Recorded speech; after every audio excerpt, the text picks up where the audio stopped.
देखिए real gas का जो पहले बेसिक है, पहले उसको समझना जरूरी है। रियल गैस का में हम लोग को क्या पढ़ना है और रियल गैसें क्या होती हैं। तो देखिए ये जो रियल गैसों की जो थ्योरी है, इसे वांडरवाल जो साइंटिस्ट थे, वांडरवाल जी ने पूरा एक्सप्लेन किया है। ठीक है, तो ये जो रियल गैसों की जो थ्योरी है, it was explain by van der Waal. ठीक है, ये मतलब एक वांडरवाल ने पूरी ये थ्योरी एक्सप्लेन करी है। Explain by van der Waal. ठीक है, तो वांडरवाल का ये कहना था कि जितनी भी नेचर में गैसें देखी जाती हैं या जितनी गैसें एग्जिस्ट करती हैं, उनमें कोई भी गैस आइडियल नेचर सो ही नहीं करती है। मतलब इन्होंने सबसे पहले यही बताया हम लोगों को। ये इनका पहला जो स्टेटमेंट था, ये भी काफी इंटरेस्टिंग था, चौंकाने वाला था। इनके according no one gas, none gas behaves as a ideal gas. है ना, मतलब कोई भी गैस आइडियल गैस की तरह बिहेव करती ही नहीं है। ठीक है, जितनी भी गैसें होती हैं वो रियल गैसें होती हैं।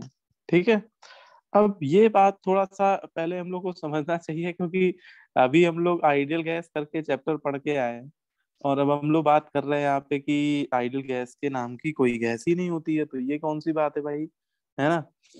अगर ऐसा था तो फिर आइडियल गैस क्यों पढ़ाया जाता है हम लोगों को। तो देखिए इसमें ये ऐसे समझिए कि पहले साइंटिस्ट लोगों को ये पता ही नहीं चल पाया, या वहां तक वो पहुंच ही नहीं पाए कि आइडियल गैस नाम की कोई गैस भी होती है। वो बेसिक एजम्पशंस जो मैक्सवेल की जो थ्योरी थी, उसी के बेसिक एजम्पशन पे काम करते रहे, और उन्होंने बहुत ज्यादा इस बारे पे, इस डायरेक्शन में ध्यान ही नहीं दिया। ठीक है, लेकिन समस्या तब आई जैसे वांडरवाल को कैसे पता चला कि कोई गैस आइडियल गैस की तरह बिहेव ही नहीं करती है। तो उन्होंने जैसे कुछ एक्स में एक्सपेरिमेंट करा रहे थे। वो जैसे मैं कार्बन डाइऑक्साइड को एज एग्जांपल ले रहा हूँ, कि जैसे वो क्या करते थे, कंटेनर लेते थे सिंपल। ठीक है, उसमें कोई गैस फिल कर लेते थे, सपोज कार्बन डाइऑक्साइड को फिल कर दिया, और उसके कोई एन मोल उन्होंने उसमें ले लिए। ठीक है, और टेम्परेचर रूम टेम्परेचर भी मान लेते हैं कि 25 डिग्री सेल्सियस पे ये हम लोग गैस को फिल कर रहे हैं। और कंटेनर का वॉल्यूम कुछ ले लिया मैंने, जैसे 2 लीटर का कंटेनर ले लिया, है ना। और यहाँ पे उन्होंने लगा दिया ये देख रहे हैं आप, यू शेप का जो मैनोमीटर है, ये कनेक्ट कर दिया। तो जो मैनोमीटर है ये क्या करेगा, ये हमें उस गैस के प्रेशर की वैल्यू दे देगा। ठीक है, और इसके दोनों आर्म में जो मरकरी का जो लेवल है, उसका जो डिफरेंस होगा, वो गैस के प्रेशर के बराबर होगा। तो वो क्या करते थे, गैस का प्रेशर कैलकुलेट कर लेते थे इस तरीके से। ठीक है, है ना। और ये जो गैस का प्रेशर आ रहा है, इसको हम लोग बोलेंगे ये जैसे यहाँ पे कार्बन डाइऑक्साइड गैस मैंने ली है, तो ये जो प्रेशर होगा वो कार्बन डाइऑक्साइड का प्रेशर होगा। लेकिन this is called experimental pressure. इसको हम लोग क्या बोल रहे हैं, एक्सपेरिमेंटल प्रेशर। एक्सपेरिमेंटल प्रेशर इसलिए बोल रहे हैं क्योंकि ये हम लोग मैनोमीटर की रीडिंग से हम लोग देख रहे हैं। ठीक है, और एक्सपेरिमेंटल प्रेशर, अच्छा मैनोमीटर जो रीडिंग दे रहा होगा उसमें मान सकते हैं कि थोड़ी बहुत एरर हो सकती है, लेकिन वो एरर बहुत ज्यादा नहीं होगी, नेग्लिजिबल टाइप की होगी। ठीक है, और ये प्रेशर, इसे हम लोग करेक्ट प्रेशर मानेंगे। ठीक है, फिर वो क्या करते थे, ये इक्वेशन लगा देते थे, पीवी इक्वल टू एनआरटी, क्योंकि यही इक्वेशन उस समय पॉपुलर थी गैसों की। ठीक है, और वो फिर वही डेटा उसमें फिट करने लगते थे। गैस का वॉल्यूम ले लिया 2 लीटर, गैस का मोल ले लिए, एन मोल जो भी है वो सब्स्टिट्यूट कर दिया, आर की वैल्यू सब्स्टिट्यूट कर दी, टेम्परेचर 25 के अकॉर्डिंग रूम टेम्परेचर ले लिया 298, ऐसे करके वो प्रेशर निकालते थे इस फॉर्मूले से, पीवी इक्वल टू एनआरटी के फॉर्मूले से। तो यहाँ से जो प्रेशर आता था उसको वो बोलते थे थ्योरेटिकल प्रेशर। और समस्या यहाँ पे आती थी कि वो देखते थे कि ये दोनों प्रेशर जो है, ये इन दोनों में अच्छा खासा डिफरेंस आता था। ठीक है, मतलब जो थ्योरेटिकल वैल्यू होती थी प्रेशर की, जो पीवी इक्वल टू एनआरटी से आ रही है, और जो ये मैनोमीटर ये रीडिंग ले रहा है, ये वैल्यू अगर अप्रोक्सीमेटली सेम होती तब तो कोई दिक्कत ही ना होती। इसमें डिफरेंस बहुत ज्यादा आ रहा था, मतलब ये दोनों प्रेशर का वैल्यू मैच ही नहीं करता था। ठीक है, एक्सपेरिमेंटल प्रेशर और जो ये आपका थ्योरेटिकल प्रेशर है, ये इक्वली नहीं आता था। तो उन्होंने ऐसे एक गैस के लिए ना करके ऑलमोस्ट जितनी भी गैसें थी सभी के लिए करके देखा, तो सभी में यही रिजल्ट आ रहा था कि जो थ्योरेटिकल प्रेशर आ रहा था वो एक्सपेरिमेंटल प्रेशर से डेविएट कर रहा था। वो प्रेशर की वैल्यू बराबर तो छोड़ो, काफी ज्यादा डेविएट कर रही थी। ठीक है, और अलग अलग टेम्परेचर बदल के फिर उन्होंने निकालते थे तो भी वो वैल्यू आपका डेविएट करता था। तो इससे ये रिजल्ट उन्होंने निकाला, इससे ये कंक्लूजन निकाला कि ये जो फॉर्मूला है, गड़बड़ी, देखो गड़बड़ी तो मैनोमीटर में नहीं होगी, क्योंकि ये तो एक इंस्ट्रूमेंट है, प्रेशर मेजरिंग इंस्ट्रूमेंट। इसमें थोड़ी बहुत एरर हो सकती है, 1% 2% की, उससे ज्यादा तो एरर नहीं होगी। और ये डिफरेंस इतना ज्यादा आ रहा था, जो करीब 10% से भी ज्यादा का डिफरेंस आ रहा था गैसों में। तो इसका मतलब ये मैनोमीटर इतनी बड़ी एरर नहीं कर सकता है। इसका मतलब उन्होंने ये निकाला कि ये जो पीवी इक्वल टू एनआरटी है, ये इक्वेशन में ही कहीं कोई ना कोई लोचा है, मतलब ये इक्वेशन ही पूरी तरह से करेक्ट नहीं है। ठीक है, तो इससे ये समझ में आया कि अच्छा, ये इक्वेशन तो हम लोगों ने गैसों के आइडियल बिहेवियर को एज्यूम करके निकाली थी मैक्सवेल ने, है ना।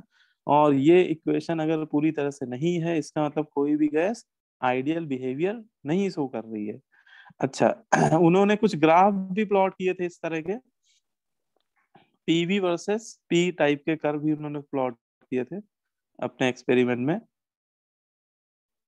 और ये हम लोग बॉयल्स लॉ में पढ़ चुके हैं कि अगर टेम्परेचर बेटा कांस्टेंट होता है तो पीवी वर्सेस पी कर्व कैसा होना चाहिए, constant to, sorry parallel to pressure axis, है ना, पैरेलल टू एक्स एक्सिस, ऐसा होना चाहिए ना।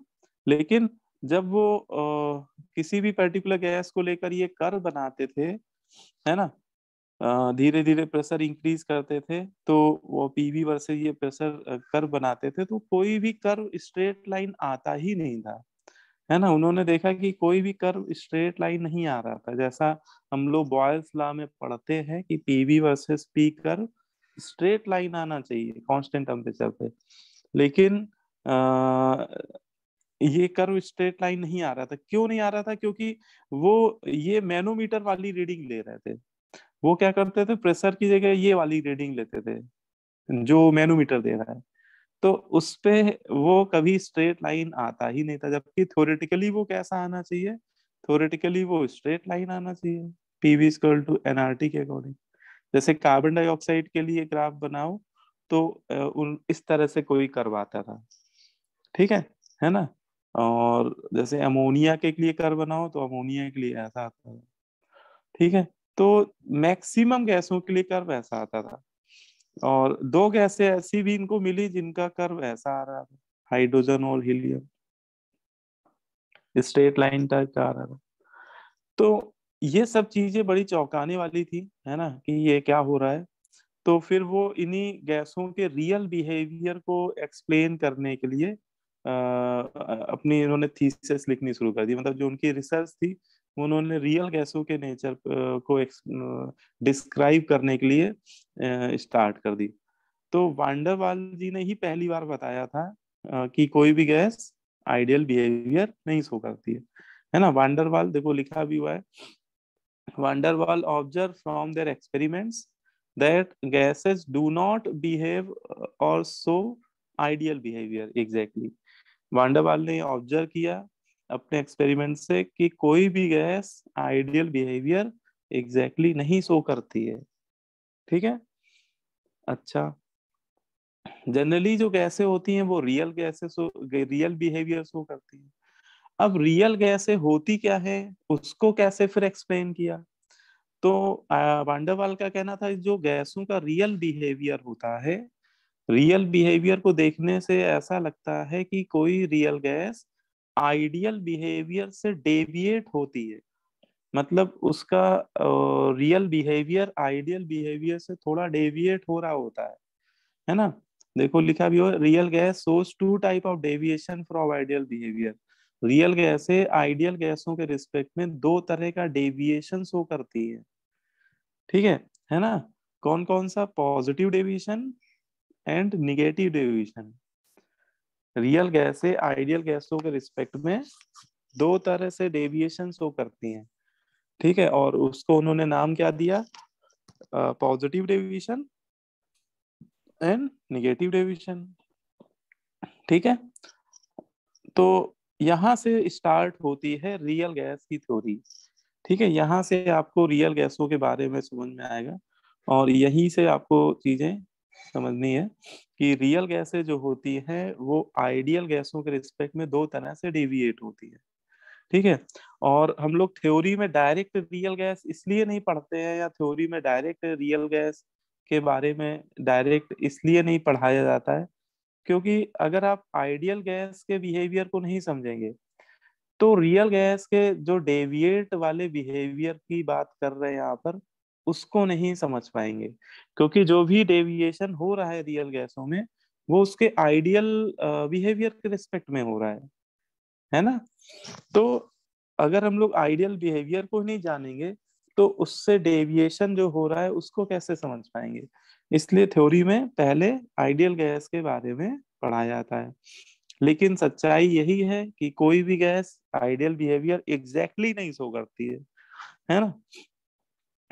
तो अब हम लोग उसी को आगे डिस्कस करते हैं। तो गैसों के रियल गैसों के इस डेविएशन के को एक्सप्लेन करने के लिए वांडरवाल ने एक टर्म इंट्रोड्यूस किया, जिसको उन्होंने नाम दिया कंप्रेसिबिलिटी फैक्टर, ठीक है।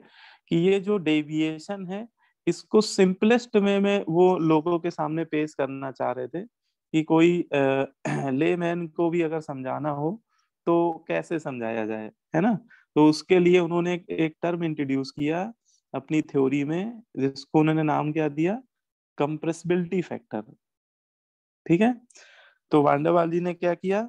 रियल गैसों के डेविएशन या रियल गैसों के एक्सटेंट ऑफ डेविएशन की कोई कौन सी गैस कितनी ज्यादा डेविएट हो रही है, कितने एक्सटेंट से डेविएट हो रही है, उसको एक्सप्लेन करने के लिए उन्होंने एक ये टर्म इंट्रोड्यूस किया, जिसको उन्होंने नाम दिया कंप्रेसिबिलिटी फैक्टर।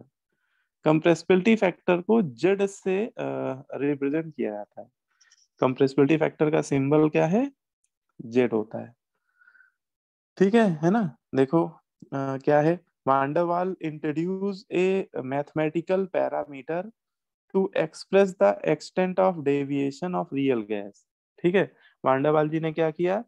अ, अच्छा, ये जो रियल गैस की जो थ्योरी है इसमें थ्योरी थोड़ी ज्यादा है ना। क्योंकि ये सारा एक्सपेरिमेंटल ऑब्जर्वेशन है, और वो जो एक्सपेरिमेंटल ऑब्जर्वेशन है उसी की थ्योरी हम लोग यहाँ पर पढ़ा रहे हैं, तो इसको बहुत अच्छे से समझिएगा। और अभी तो मैं आप लोगों को एक एक करके समझा रहा हूँ, और अभी मैं आप लोग से पूछूंगा अभी कि कितना समझ में आया तुम लोगों को। आप लोगों को एक्सप्लेन भी करना होगा कि कोई भी किसी बच्चे से कोई भी टर्म में पूछ सकता हूँ, ठीक है। तो वो अच्छे से समझिए इसमें, है ना। Yes sir. Yes sir. हाँ ठीक है, चलिए अच्छा। तो मतलब आपको भी मौका दिया जाएगा इसी को समझाने के लिए, क्योंकि ये इस रियल गैस में आपको मैं बताता हूँ इसमें टॉपिक बहुत लिमिटेड है, कुछ ही टॉपिक है, लेकिन इसकी थ्योरी ही इम्पोर्टेंट है। अगर थ्योरी आपको समझ में आ गई तो इसमें न्यूमेरिकल जो बनते हैं वो थ्योरी बेस्ड ही बनते हैं, मतलब थ्योरेटिकल टाइप के क्वेश्चन ज्यादा बनते हैं, स्टेटमेंट वाले क्वेश्चन ज्यादा बनते हैं। न्यूमेरिकल इसमें जो बनते हैं वही दो चार फॉर्मूले ही है, उन्हीं से बनते हैं। अदरवाइज वो आपसे वो आपको जो स्टेटमेंट में उलझाने की कोशिश ज्यादा करेगा, है ना। जैसे चार स्टेटमेंट लिख देगा, बोलेगा कौन सा स्टेटमेंट सही है कौन सा गलत है, इस तरह के क्वेश्चन ज्यादा पूछेगा। तो थ्योरी पे थोड़ा ज्यादा आपको फोकस करना है। तो है ना, समझना है, कहीं नहीं समझ में आया तो पूछिएगा भी। तो van der Waal introduce mathematical parameter to,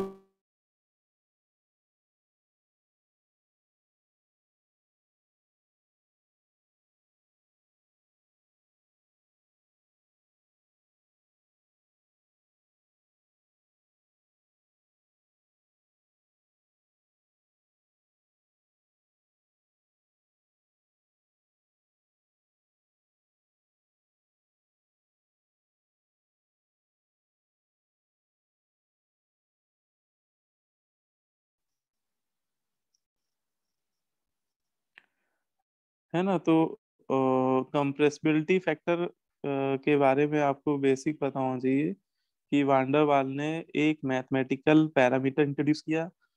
किस लिए इंट्रोड्यूस किया? To express the extent of deviation of a real gas from ideal behaviour.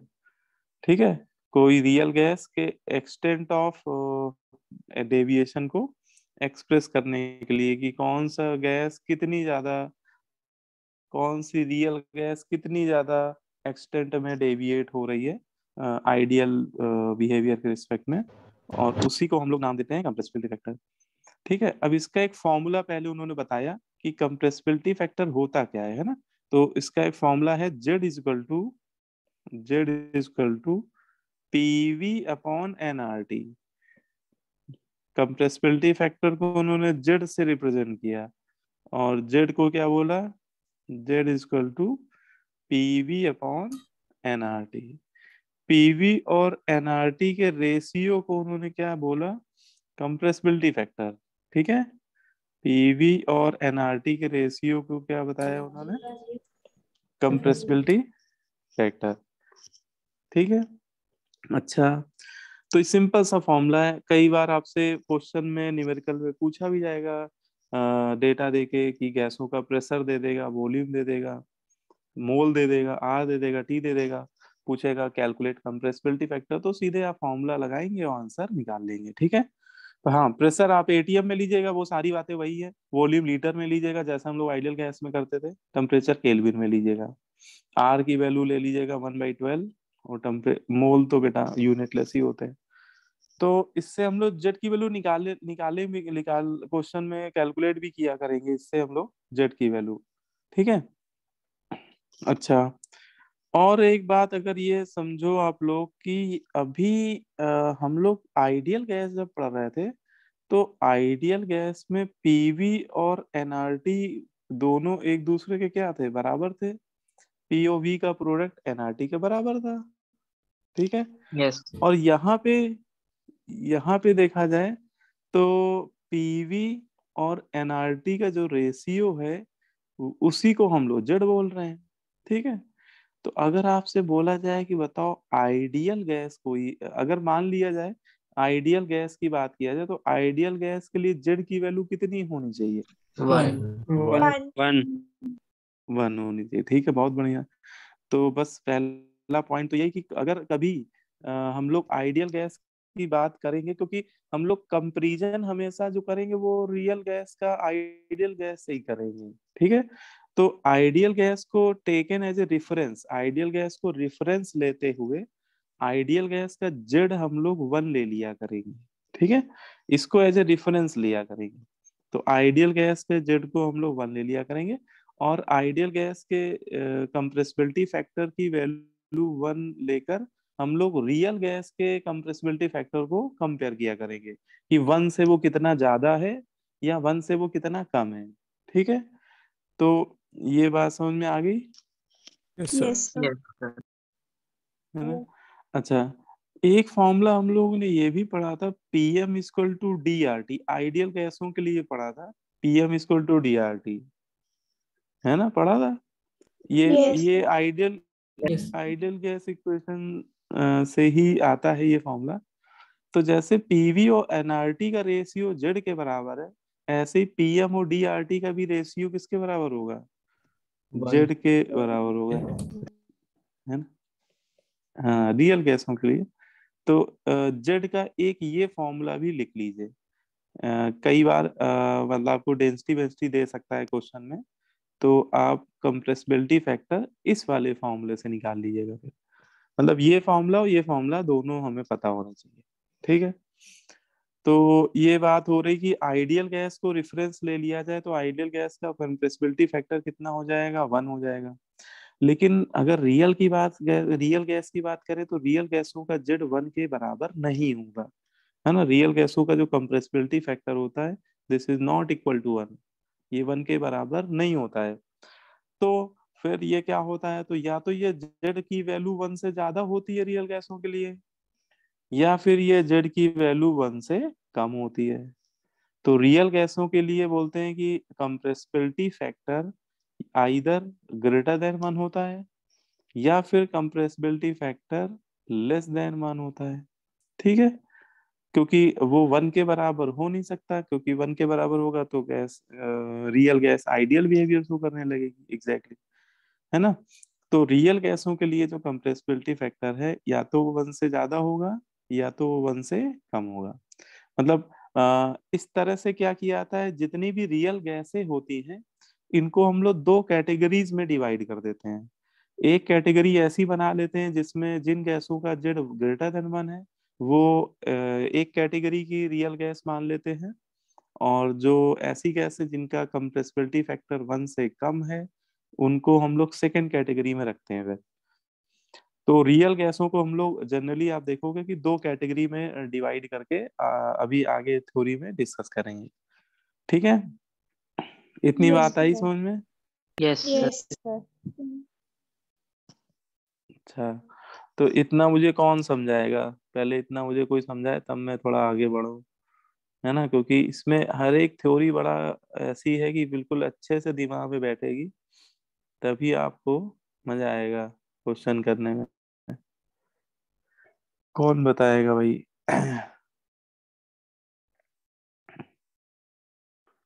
चलो पलक बताओ तुम, कंप्रेसिबिलिटी फैक्टर जितना मैंने अभी समझाया इसको टू द पॉइंट समझा दो। सर वॉन्डरवॉल ने देखा कि जो गैसेस होती हैं वो आइडियल बिहेवियर नहीं शो करती हैं। तो उनके एक्सपेरिमेंट से उन्होंने देखा, तो उन्होंने आइडियल बिहेवियर से डेविएशन के प्रूव करने के लिए उन्होंने एक फैक्टर इंट्रोड्यूस किया, कंप्रेसिबिलिटी फैक्टर। अगर आइडियल गैसेस का कंप्रेसिबिलिटी फैक्टर 1 होता है तो हम लोग उसको रेफरेंस लेके हम लोग रियल गैसेस को 2 कैटेगरी में क्लासिफाई करते हैं, अगर उनका Z ग्रेटर दैन 1 होगा या फिर Z लेस दैन 1 होगा। ठीक है, बहुत बढ़िया, ठीक है। तो ये बात समझ में आ गई, चलो अच्छी बात है ना। तो ये क्लियर हो गया होगा मेरे ख्याल से। अभी भी किसी को डाउट है तो पूछ सकता है वो इतने में, कंप्रेसिबिलिटी फैक्टर के बारे में किसी को ना समझ में आया हो तो वो पूछ सकता है। क्लियर हो गया सभी को?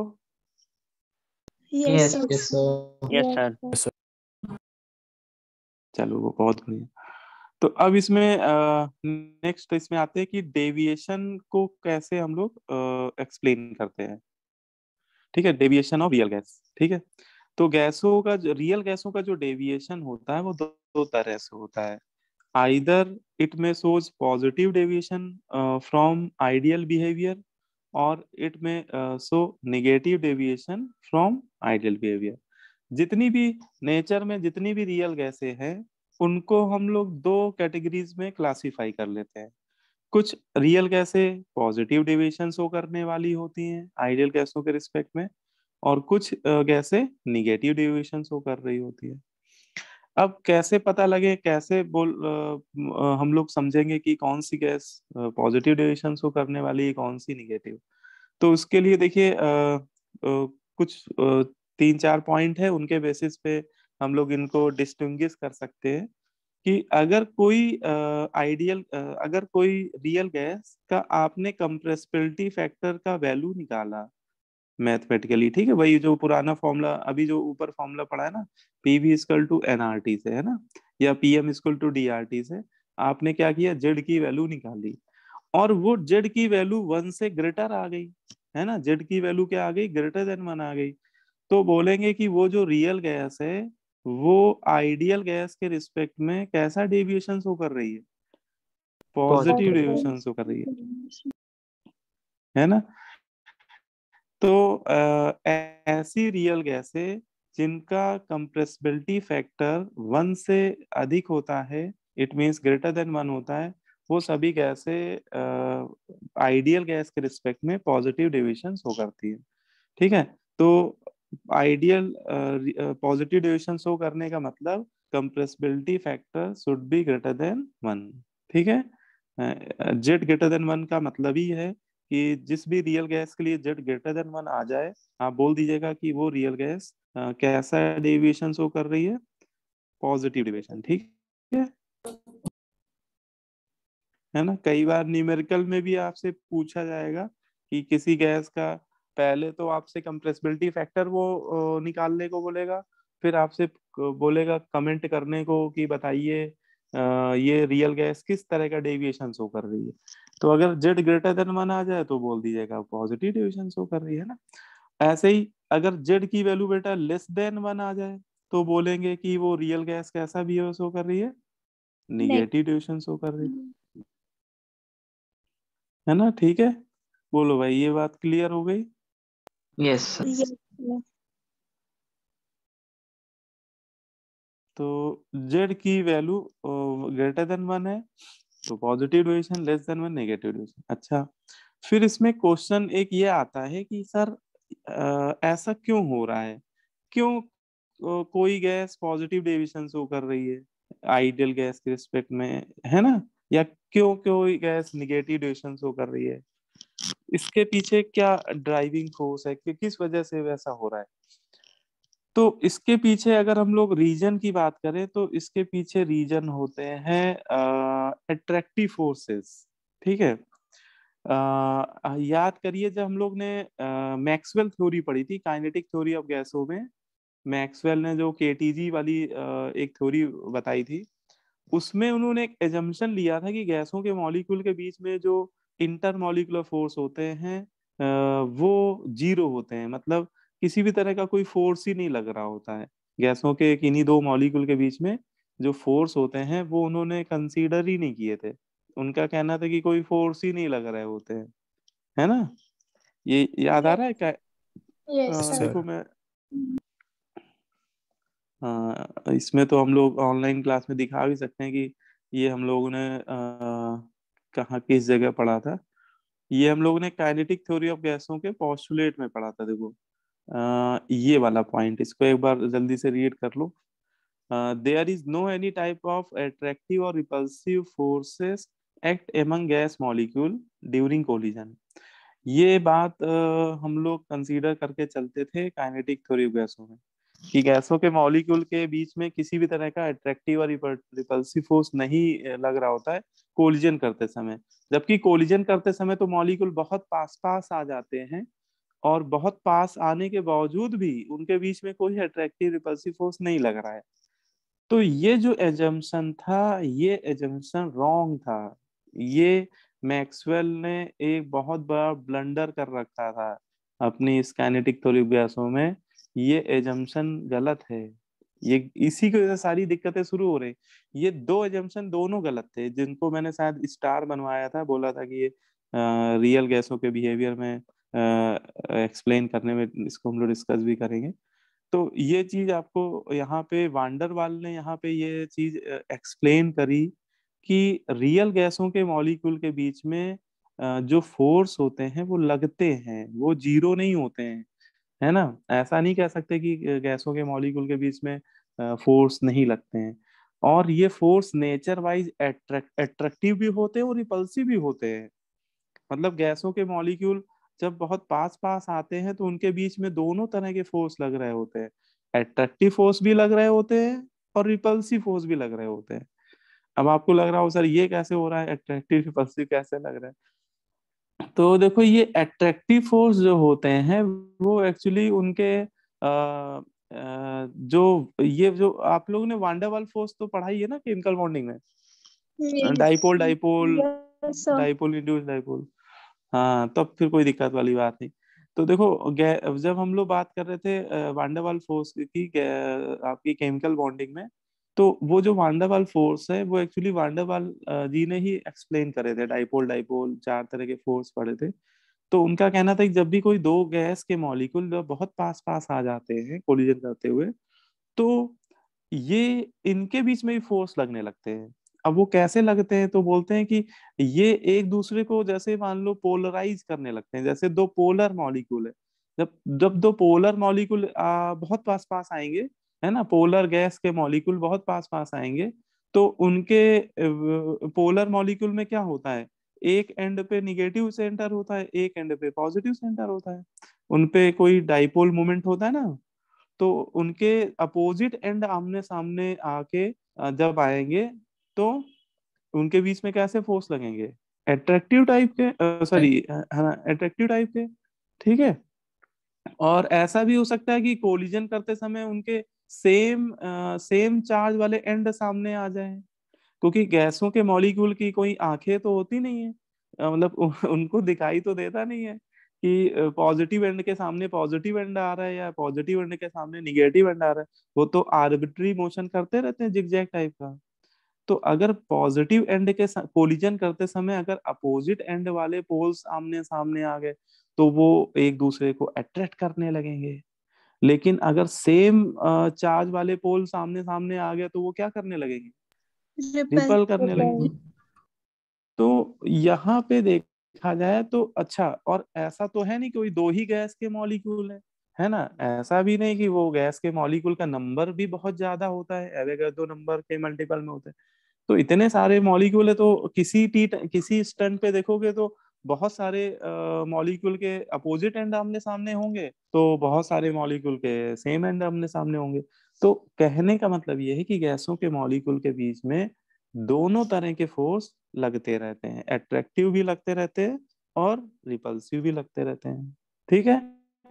लेकिन ऐसी गैसें जो बेटा पॉजिटिव डेविएशन शो करती हैं, उनमें एट्रैक्टिव फोर्स डोमिनेंट होते नहीं, रुक जाओ, पॉजिटिव वाला पहले लिखा है क्या मैंने, हाँ, तो सॉरी, पॉजिटिव वाला में क्या उल्टा होता है, पॉजिटिव वाले में रिपल्सिव फोर्स क्या रहते हैं, डोमिनेंट रहते हैं, है ना। जब कोई gas real gas positive deviation show कर रही होती है, तो उनमें कौन से फोर्स डोमिनेंट होते हैं, repulsive. Repulsive force, repulsive forces are dominant.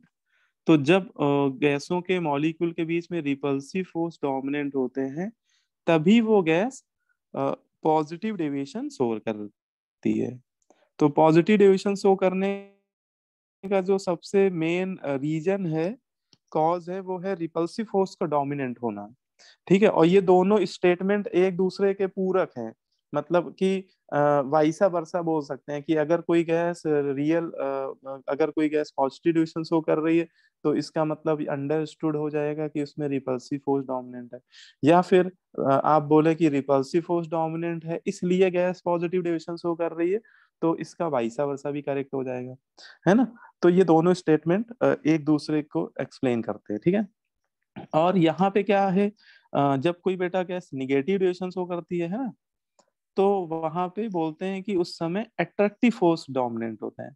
तो जब गैसों में अट्रैक्टिव फोर्स डोमिनेंट होते हैं, तो वो गैस कौन सा डिविजन शो करती है, निगेटिव डिविजन। नेगेटिव। ठीक है। तो रिपल्सिव फोर्स डोमिनेंट है तो positive division, attractive force dominant है तो निगेटिव डिविजन। ठीक है। क्लियर हो गई बात ये। Yes sir. यस। यस। अब इसमें से तीसरा पॉइंट भी बड़ा इंपॉर्टेंट है कि जैसे हम लोग जब आइडियल गैस की बात करते थे, तो वहां पे हम लोग बोलते थे कि एक मोलर वॉल्यूम जानते हो क्या होता है, मोलर वॉल्यूम, वॉल्यूम वो occupy by 1 mole of gas, है ना। एक एक मोल गैस कितना वॉल्यूम ऑक्यूपाई कर रही है, उसी को शॉर्ट में मोलर वॉल्यूम बोल दिया जाता है। तो याद करो, आइडियल गैस का मोलर वॉल्यूम कितना होता था, 22 आइडियल गैस, लीटर। हाँ, 22। 22.4 लीटर, ठीक है, बिल्कुल सही। तो आइडियल गैस का जो मोलर वॉल्यूम होता था वो होता था 22.4 लीटर। ये हम लोग मोल कॉन्सेप्ट चैप्टर में ही पढ़ लिए थे कि 1 मोल आइडियल गैस एसटीपी कंडीशन पे, ये एसटीपी कंडीशन पे आता था। लेकिन वन एसटीपी या एनटीपी कंडीशन पे आता था। तो 1 मोल आइडियल गैस एसटीपी कंडीशन पे 22.4 लीटर वॉल्यूम ऑक्युपाई करती है। तो ये उस गैस का मोलर वॉल्यूम, ये आइडियल गैस का मोलर वॉल्यूम था एक्चुअली। ठीक है। लेकिन बेटा जब पॉजिटिव डेविएशन वाली गैसों का जब मोलर वॉल्यूम निकाला जाता है तो बेटा ये 22.4 लीटर से ज्यादा आता है। तो बोलते हैं कि ऐसी गैस जो पॉजिटिव डेविएशन शो कर रही होती है उनका मोलर वॉल्यूम एसटीपी या एनटीपी कंडीशन पे 22.4 लीटर से क्या होता है, ग्रेटर होता है। ठीक है। आइडियल गैस की थ्योरी के अकॉर्डिंग देखा जाए तो एसटीपी कंडीशन पे 1 मोल गैस 22.4 लीटर वॉल्यूम ऑक्युपाई करती है, क्योंकि वहां पे गैसों का नेचर हम लोग क्या मानते हैं, आइडियल मानते हैं। वहां पे मानते हैं कि कोई रिपल्सिव फोर्स लग ही नहीं रहा होता है। लेकिन अब इसको ऐसे समझो कि अगर किसी गैस में पॉजिटिव डेविएशन हो रहा है तो उनके बीच में कौन से फोर्स डोमिनेंट होंगे, रिपल्सिव फोर्स डोमिनेंट होंगे, है ना। तो रिपल्सिव फोर्स डोमिनेंट होंगे तो 1 मोल गैस को वैसे आइडियली देखा जाए तो 22.4 लीटर वॉल्यूम ऑक्युपाई करना चाहिए आइडियली। ठीक है। लेकिन जब रिपल्सिव फोर्स डोमिनेंट होंगे तो वो इस वॉल्यूम से थोड़ा सा ज्यादा वॉल्यूम क्या करेंगे, ऑक्युपाई करेंगे। बोलो भाई। यस है ना, क्योंकि उनमें रिपल्सिव फोर्स डोमिनेंट है तो उनका 1 मोल गैस का वॉल्यूम 22.4 लीटर से थोड़ा ज्यादा वॉल्यूम पे गैस मॉलिक्यूल एडजस्ट होंगे। ठीक है।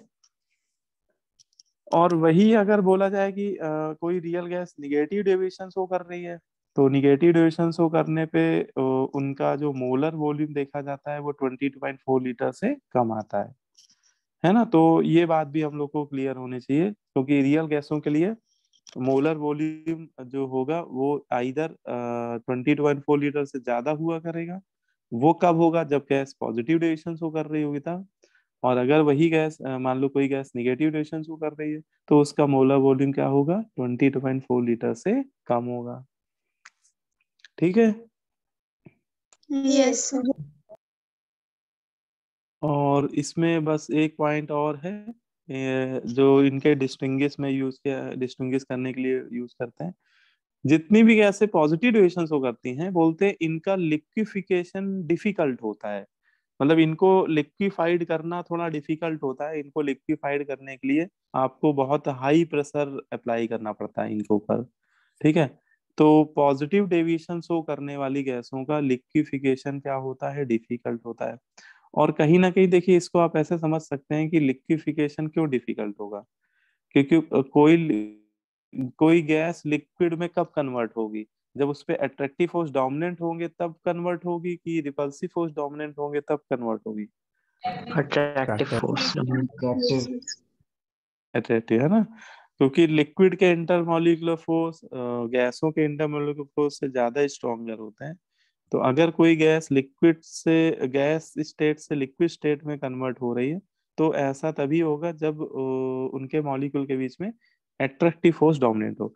और जो गैस पहले से ही पॉजिटिव डेविएशन शो कर रही है तो उसमें तो उल्टा कौन से फोर्स डोमिनेंट है, रिपल्सिव फोर्स, है ना।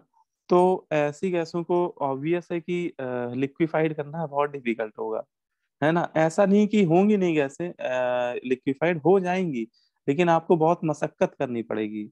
बहुत ज्यादा आपको हाई प्रेशर लगाना पड़ेगा और टेम्परेचर बहुत कम करना पड़ेगा। ठीक है। क्योंकि देखो प्रेशर बढ़ाओगे और टेम्परेचर कम करोगे तो एक समय ऐसा आएगा कि उनमें जो जेड जेड का वैल्यू होगा, मतलब कि कंप्रेसिबिलिटी फैक्टर होगा, वो लेस देन 1 होने लगेगा। और जैसे ही वो लेस देन 1 होने लगेगा उसमें अट्रैक्टिव फोर्स डोमिनेंट होने लगेंगे और फिर वो गैस लिक्विफाइड हो जाएगी। लेकिन आपको क्या करना पड़ेगा, काफी high temperature, sorry high pressure और लो टेम्परेचर मेंटेन करना होगा, तब जाके वो गैस लिक्विफाइड हो पाएगी। मतलब उसके लिए आपको हाई प्रेशर अप्लाई करना पड़ेगा, है ना। उस इसीलिए बोलते हैं कि वो इनका लिक्विफिकेशन डिफिकल्ट होता है। लेकिन जो गैसें ऑलरेडी निगेटिव रेडिएशन शो कर रही तो उनमें एट्रैक्टिव फोर्स तो पहले ही से ही डोमिनेंट होगा, है ना। और थोड़ा सा प्रेशर और लगाने की जरूरत पड़ेगी, थोड़ा सा प्रेशर और लगाओगे तो उनके अट्रैक्टिव फोर्स जैसे ही लिक्विड रेंज में पहुंचेंगे तो वो गैस मॉलिक्यूल क्या हो जाएंगे, लिक्विफाइड हो जाएंगे, है ना। तो ऐसी गैसें जो निगेटिव डेविएशन शो करती हैं उनका बोलते हैं कि लिक्विफिकेशन इजी होता है ना। उनका लिक्विफिकेशन क्या होता है, इजी होता है। जी। ठीक है। तो समझ में आया, ये बात समझ में आई कि नहीं? यस। चलो इसको इसको समझाओ भाई, अंशुमन बताओ, ये वाला जो आई positive yes. Deviation negative deviation को कैसे डिस्टिंग्विश करेंगे वो। तो हाँ जैसे सर बताओ। पॉजिटिव डेविएशन शो करेंगी उनमें रिपल्सिव फोर्स डोमिनेंट होगा, और जिनमें अट्रैक्टिव फोर्स डोमिनेंट होगा नेगेटिव डेविएशन वाली गैसेज होंगी सर। क्योंकि रिपल्सिव फोर्स डोमिनेंट है तो सर उसकी वॉल्यूम 22.4 लीटर जो कि स्टैंडर्ड वॉल्यूम होती है उससे ज़्यादा हो जाएगा पॉजिटिव डेविएशन केस में, और 22.4 से कम हो जाएगा नेगेटिव डेविएशन के केस में। और सर उनका लिक्विफिकेशन डिफिकल्ट होगा पॉजिटिव वालों का, और नेगेटिव का इजीली लिक्विफाई हो। क्यों डिफिकल्ट होगा पॉजिटिव वालों का लिक्विफिकेशन? सर क्योंकि उसमें रिपल्सिव फोर्स ज्यादा लग रहा है, तो सर जब उसको लिक्विफाई करेंगे तो सर उसे फोर्स को ओवरकम करने के लिए वो ज्यादा लगेगा प्रेशर। तो सर लिक्विफिकेशन में हाई प्रेशर और हाई प्रेशर और लो टेम्परेचर ज्यादा चाहिए होगा। ठीक है, गुड, वेरी गुड। अच्छा ये वाला पॉइंट कोई समझाओ, जिसमें मोलर वॉल्यूम ग्रेटर देन 1 हो रहा है पॉजिटिव डिविजन में, कौन बताना चाहेगा? जो भी बताओ चलो। सर पॉजिटिव डेविएशन में सर रिपल्सिव फोर्सेस ज्यादा लग रहे हैं, इसलिए सर वो 22.4 लीटर से ज्यादा मोलर वॉल्यूम ऑक्यूपाई करेंगी। और सर नेगेटिव डेविएशन में सर उनका अट्रैक्टिव फोर्सेस ज्यादा हैं, इसलिए सर वो 22.4 लीटर से कम वॉल्यूम ऑक्यूपाई करेंगी। ठीक है, गुड। सही बताया। ठीक है, तो ये तुम लोग को आ गया समझ में। तो ये दो तरह के डेविएशन की हम लोग अभी तक बात कर रहे थे। ठीक है। अच्छा, फिर इसमें वांडरवाल जी ने एक ग्राफ बनाया, Z versus P curve, compressibility factor versus pressure curve. ठीक है। और रियल गैसों के लिए इसी कर्व को आगे हम लोग एज ए रेफरेंस के तौर पे लिया भी करेंगे। ठीक है। और ये कर्व एग्जैक्टली ये जो ऊपर अभी हम लोगों ने बनाया था ना, ये वाला पीवी वर्सेस पी कर्व, ये कर्व इसी का मॉडिफाई फॉर्म है ना। जो ये पीवी वर्सेस पी कर्व है, इसी को मॉडिफाई फॉर्म है वो जो जेड वर्सेस पी कर्व है। इसमें जैसे जेड एक्स, इसमें देखिए वाई एक्सिस में उन्होंने पीओवी का प्रोडक्ट लिया हुआ है। अब आप क्या करें, देखो ये कर्व तो बना ही चुके थे वो वार्डेवाल, तो उन्होंने क्या किया, बस इसमें पीवी का जो वैल्यू था, है ना, हर गैस के लिए जो पीवी आ रहा था डिफरेंट डिफरेंट प्रेशर पे, उसको वो एनआरटी से डिवाइड करते चले गए। ठीक है। अच्छा, एन मतलब गैस के मोल है, तो जितने भी जो भी एक्सपेरिमेंट कर रहे थे वो एक फिक्स्ड मोल लेकर कर रहे थे एक्सपेरिमेंट, मतलब एन की वैल्यू कांस्टेंट ले लेते थे, आर तो वैसे ही कांस्टेंट होता है, और टेम्परेचर वो लेते थे 298। तो ये पूरा डिनोमिनेटर में जो पूरा एनआरटी है वो पूरी तरह से क्या हो गया, कांस्टेंट हो गया। तो पीवी में एक कांस्टेंट नंबर से डिवाइड करेंगे तो वैल्यू थोड़ा सा मैग्नीट्यूड वाइज कम हो जाएगी, लेकिन पीवी का जो बिहेवियर है, पीवी जैसे वेरी कर रहा है प्रेशर के साथ, वैसे ही बिहेवियर जेड का पी प्रेशर के साथ देखने को मिलेगा। ठीक है। बोलो भाई, पीवी अपॉन एनआरटी ही तो जेड हो जाएगा ना पूरा। तो यस यहाँ पे जो जैसा कर पीवी वर्सेस पी बन रहा था, सिमिलर कर बनता है जेड वर्सेस पी। तो यहाँ पे ये वाला कर्व से हम लोग आगे एक्सप्लेनेशन किया करेंगे। तो इसमें देखो दो गैसें आपको याद रखनी है, हाइड्रोजन और हीलियम। वैसे एक गैस और होती है, नियॉन भी होती है। ठीक है, तीन गैसें होती है टोटल। तीन गैसें ऐसी होती हैं जो रूम टेम्परेचर पे, क्योंकि ये जो कर्व बना हुआ है ये 298 केल्विन पे बना हुआ है ना, मतलब टेम्परेचर कांस्टेंट रख के बनाया गया है। और टेम्परेचर कितने पे रखा गया कांस्टेंट, 290। ये जितनी भी लाइंस बनी हुई हैं ये सब 298 केल्विन पे ड्रॉ की गई है, मतलब टेम्परेचर को 298 पे फिक्स करके ये एक्सपेरिमेंट परफॉर्म किए गए। तो 298 केल्विन पे हाइड्रोजन, हीलियम और नियॉन, ये तीन गैसें ऐसी होती हैं जिनका जेड जो होता है वो ग्रेटर देन 1 आता है। ये आप लोग को याद रखना, क्योंकि ये कर्व एनसीईआरटी में बना हुआ है और कई सारे क्वेश्चन जेई मेंस और जेई एडवांस में केवल इस कर्व पे बेस्ड ही पूछे गए हैं, कि जिसको ये कर्व याद होगा वो खट खट खट खट आंसर दे देगा। तो हाइड्रोजन, हीलियम और नियॉन, ये तीन गैसों के जो जेड है वो 1 से ग्रेटर होते हैं, मतलब ये तीनों गैसें रूम टेम्परेचर पे पॉजिटिव डेविएशन देती हैं। ठीक है। और इनको छोड़ के फिर बेटा जितनी भी गैसें आप लोग जानते हो, जितनी भी गैसें आप लोग को पता है, वो सारी की सारी गैसें निगेटिव डेविएशन शो करती हैं। हाँ, लेकिन ऑलवेज निगेटिव डेविएशन नहीं शो करती। बड़ी इंटरेस्टिंग बात है। जैसे देखो अमोनिया, किसी एक का ही नेचर आप देख लो, तो अमोनिया का नेचर देखो तो इस तरह का बिहेवियर आ रहा है कि इनिशियली किसी लो प्रेशर रेंज में जेड का वैल्यू देखो, जेड इक्वल टू 1 लाइन है ना, ये जो रिफरेंस वाली लाइन है, इससे नीचे नीचे चल रहा है। मतलब अभी गैस कौन सा डिविजन शो कर रहा है, निगेटिव। और यहाँ पे मिनिमा भी मिल रहा है हम लोग को, है ना। और इसके बाद फिर देखो ग्राफ इंक्रीज कर रहा है, लेकिन अभी भी डेविएशन उसका निगेटिव ही है। अब जैसे ही यहाँ पे ये टच करेगा जेड स्क्वायर 1 पॉइंट, तो यहाँ तक देखा जाए तो गैस का डेविएशन क्या है, निगेटिव है। और इसके बाद फिर एक किसी हाई प्रेशर की वैल्यू पे वो गैस कैसा डेविएशन शो कर रही है, पॉजिटिव डेविएशन शो कर रही है ना। तो देखा जाए तो ये जो ये नीचे ये जो कर्व कर्व टाइप के जो बन रहे हैं ये ग्राफ, है ना, कर्वेचर लिए हुए, ये ऐसा नहीं कि ऑलवेज नेगेटिव डेविएशन शो कर रहे हैं। ये किसी पर्टिकुलर रेंज प्रेशर की एक पर्टिकुलर रेंज तक तो ये निगेटिव डेविएशन शो कर रहे हैं, उसके बाद ये भी पॉजिटिव डेविएशन शो कर रहे हैं। मतलब हाई प्रेशर पे तो अगर आपसे कहीं पे ऐसा स्टेटमेंट लिख के बोला जाए कि at high pressure range all gases shows positive deviation at 298 kelvin, तो बताओ ये स्टेटमेंट ट्रू होगा कि फॉल्स होगा? True sir. तो ट्रू होगा सर। है ना। तो हाई प्रेशर रेंज में तो जितनी भी रियल गैस है वो सभी पॉजिटिव डेविएशन शो कर रही है। हाइड्रोजन, हीलियम तो प्रेशर की हर एक रेंज में पॉजिटिव डेविएशन ही शो कर रही है।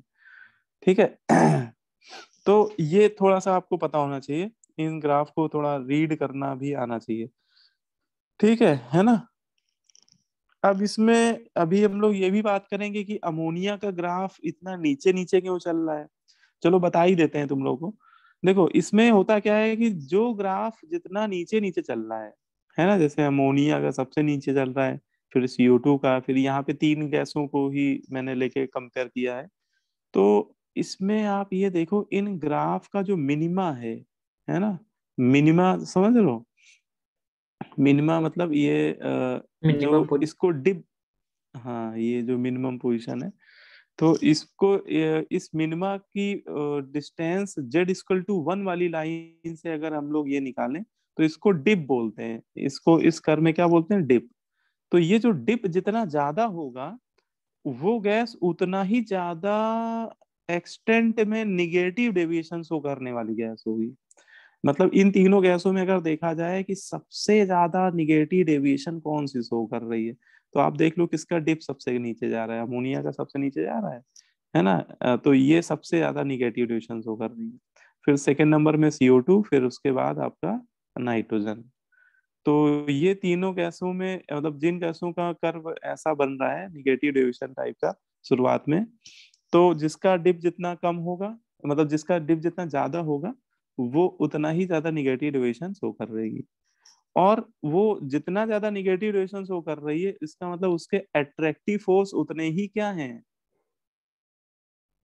स्ट्रॉन्ग है। क्योंकि जितने ज्यादा अट्रैक्टिव फोर्स लग रहे होंगे उतना ही ज्यादा एक्सटेंट में तो वो गैस निगेटिव डेविएशन शो कर रही होगी। बोलो भाई, अभी आप ही लोग ने देखो समझाया मुझे, है ना, यस कि सर। जितना ज्यादा मतलब कि निगेटिव डेविएशन कोई गैस तभी शो करती है जब उसमें कौन से फोर्स डोमिनेंट होते हैं, अट्रैक्टिव टाइप के, है ना। इसका मतलब जो गैस जितना ज्यादा निगेटिव ड्यूरेशन शो करेगी उसके अट्रैक्टिव फोर्स उतना ही ज्यादा स्ट्रॉन्ग फोर्स लग रहे होंगे उनके गैस के मॉलिक्यूल के बीच में, है ना। तो इसका मतलब आपसे कोई पूछे अमोनिया, जैसे मान लो आपको ऐसा कर्व बना के दे दिया जाए, ज्यादातर क्वेश्चन आपसे ऐसे ही पूछे आएंगे, कर्व आपको बना के दे दिया जाएगा और आपसे पूछेगा कि अमोनिया CO2 और N2 में बताइए कि किस किस किस मॉलिक्यूल के अट्रैक्टिव फोर्स सबसे ज्यादा डोमिनेंट है। NH3 सर हाँ, NH3 CO2 और N2 देन अमोनिया के सबसे ज्यादा, ठीक है, बहुत बढ़िया, फिर CO2 के और फिर N2 से, ठीक है। तो ये इनके अट्रैक्टिव फोर्स का ऑर्डर हो जाएगा, है ना। अच्छा, फिर आपसे कई बार वो घुमा के पूछेगा, वो बोलेगा कि बताओ इन्हीं तीनों गैसों में बताओ कि किस गैस को लिक्विफाइड करना हमारे लिए सबसे इजी होगा, है ना। किस गैस का लिक्विफिकेशन सबसे इजी होगा, ईज ऑफ लिक्विफिकेशन किस गैस के लिए सबसे आसानी से हम लोग लिक्विफाइड कर सकते हैं। अमोनिया। हाँ, अमोनिया, ठीक है। तो जिसका कर्व जितना नीचे नीचे जाएगा उसका वो उतना ही ज्यादा एक्सटेंट में निगेटिव डेविएशन शो कर रही है गैस, जितना ज्यादा एक्सटेंट में निगेटिव डेविएशन है उसके अट्रैक्टिव फोर्स उतने ही ज्यादा स्ट्रॉन्गर लग रहे होंगे। अट्रैक्टिव फोर्स जितने स्ट्रॉन्गर लग रहे हैं तो उसको लिक्विफाइड करना हमारे लिए उतना ही आसान होगा, है ना, क्योंकि पहले ही से अट्रैक्टिव फोर्स इतने ज्यादा मैग्नीट्यूड के लग रहे हैं। थोड़ा सा प्रेशर आप और उस पे अप्लाई करोगे गैस के ऊपर, और ज्यादा अट्रैक्टिव फोर्स बढ़ेंगे और एक समय आएगा कि वो खट से वो क्या हो जाएगी, लिक्विफाइड हो जाएगी गैस, ठीक है। तो जो ऑर्डर इनके अट्रैक्टिव फोर्स का है वही ऑर्डर उनके ईज ऑफ लिक्विफिकेशन का भी है, ठीक है। क्लियर हुई ये बात सभी को? Yes sir. है ना। अब वांडरवाल जी ने क्या किया, उन्होंने एक फॉर्मूला डिराइव किया गैसों के रियल बिहेवियर को एक्सप्लेन करने के लिए। और उन्होंने ऐसा नहीं कि कोई फॉर्मूला नया फॉर्मूला डिराइव किया, उन्होंने जो ये वांडरवाल गैस इक्वेशन थी, ये PV=nRT, उसी को उन्होंने मॉडिफाई कर दिया, ठीक है। उन्होंने बोला कि इसमें जो प्रेशर का टर्म है और जो वॉल्यूम का टर्म है वो इनकरेक्ट है, मतलब वो पूरी तरह से करेक्ट नहीं है, उसमें थोड़ी थोड़ी एरर है।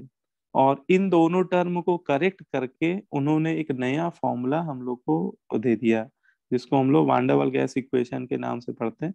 तो अभी देखो मैं फॉर्मूला लिख दे रहा हूँ। फॉर्मूला है P+AN²/V², पहले ब्रैकेट में, दूसरे ब्रैकेट में V-NB = nRT। ये फॉर्मूला आपका है इसका वांडरवाल गैस इक्वेशन का, ठीक है। इसको हम लोग डिराइव भी करेंगे कि कैसे कैसे उन्होंने ये फॉर्मूला डिराइव किया। लेकिन ये फॉर्मूला उन्होंने जो डिराइव किया है वो एक्चुअली जो वांडरवाल गैस इक्वेशन है, सॉरी आइडियल गैस इक्वेशन है, उसी को मॉडिफाई करके उन्होंने ये फॉर्मूला बताया है, ठीक है। तो अब इसमें एक चलो क्वेश्चन पहले कर लेते हैं, फिर इसके बारे में और भी बहुत सारी बातें वो बताते हैं। जैसे एक क्वेश्चन कर लेते हैं, ये देखो जेईई मेंस में आया भी हुआ है 2018 में, ऑनलाइन पेपर में क्या कह रहा है, देखो कह रहा है the volume of A gas A is twice than that of gas B, ठीक है। उसका कहना है कि एक गैस ए है और एक गैस बी है। एक गैस मान लो ए ले लेते हैं और एक गैस बी है, ठीक है। और जो गैस ए है उसका वॉल्यूम बी गैस का क्या है, ट्वाइस है ना। तो VA= मैंने लिख दिया ट्वाइस ऑफ VB, है ना। बोलो सही किया कि गलत किया। A volume of A gas is twice than that of gas B, ठीक है। यस यस फिर देखो इसमें है ना, सही किया है मेरे ख्याल से।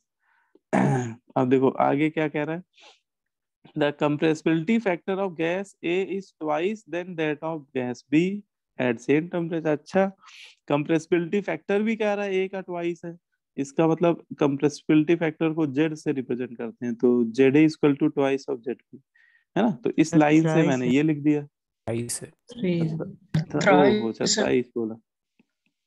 हाँ थ्राइस है, ठीक है ना, मैं पढ़ा नहीं था, ट्वाइस पढ़ लिया था इसको। तो compressibility factor of gas is thrice standard of, हाँ तो ये हो जाएगा फिर Z equal to 3 times of Z3।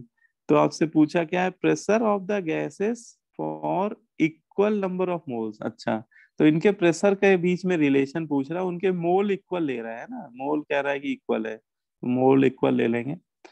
तो प्रेशर के बीच में क्या रिलेशन होगा, तो देखो जैसे ही उसने कंप्रेसिबिलिटी फैक्टर के बीच में रिलेशन दिया, तो आपको यहाँ पे क्लिक करना चाहिए कि यार हमने तो कंप्रेसिबिलिटी फैक्टर का एक फॉर्मूला पढ़ा रखा है। कंप्रेसिबिलिटी फैक्टर क्या होती है, पीवी अपॉन एनआरटी का रेशियो होती है। तो जेड गैस ए का कंप्रेसिबिलिटी फैक्टर को हम लोग लिख सकते हैं P A V A upon N A R T, और गैस बी के लिए ये हो जाएगा P B V B upon N B R T. अब देखो आर टी तो कांस्टेंट ही है, कैंसिल ही कर देंगे हम लोग, मोल भी कैंसिल ही हो जाएंगे, उसने बोल दिया ना कि मोल सेम है ना, तो मोल भी कैंसिल ही हो गए। अब बस वीए और वीबी में रिलेशन हम लोग उसने दे ही रखा है, वीए की वैल्यू ट्वाइस ऑफ वीबी है ना, तो ये रख दिया मैंने, VA equal to twice of VB. तो उससे क्या होगा कि वीबी वीबी कैंसिल हो जाएगा, है ना, वीबी वीबी क्या हो जाएगा, कैंसिल। तो आपका पीए पीबी में एक रिलेशन आ जाएगा, है ना, 2 PA इक्वल टू 3 PB। ठीक है, ये आ गया देखो,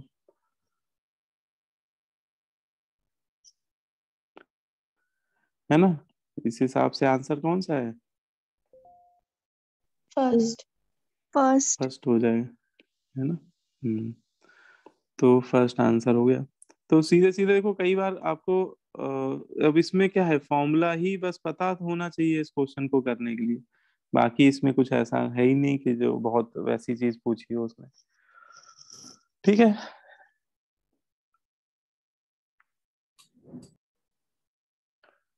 अब इसमें हम लोग आते हैं कि ये जो वान डेर वाल इक्वेशन है, इसका डेरिवेशन पे आते हैं कि भाई इसका डेरिवेशन कैसे उन्होंने इसको डिराइव किया, है ना। इसका डेरिवेशन पे भी कई बार क्वेश्चन पूछ लिए आते हैं, छोटे छोटे पॉइंट बन जाते हैं इसमें। तो डेरिवेशन ऑफ वान डेर वाल गैस इक्वेशन, ठीक है, वान डेर वाल गैस इक्वेशन का डेरिवेशन। तो पहले इसके लिए उन्होंने क्या किया, जो आइडियल गैस इक्वेशन है उसी को उन्होंने करेक्ट किया, मतलब इनका जो ये इक्वेशन है वान डेर वाल गैस इक्वेशन, उसके डेरिवेशन में उन्होंने आइडियल गैस में ही कुछ करेक्शन किए। उन्होंने इस आइडियल गैस का जो ये लेफ्ट हैंड साइड है, इन्होंने बोला कि ये लेफ्ट हैंड साइड ये पूरी तरह से गड़बड़ है मामला यहाँ पे, है ना। इसमें जो प्रेशर है और इसमें जो वॉल्यूम है ये इनकरेक्ट है ना, ये क्या है, ये करेक्टेड नहीं है, ये इनकरेक्टेड वैल्यूज है।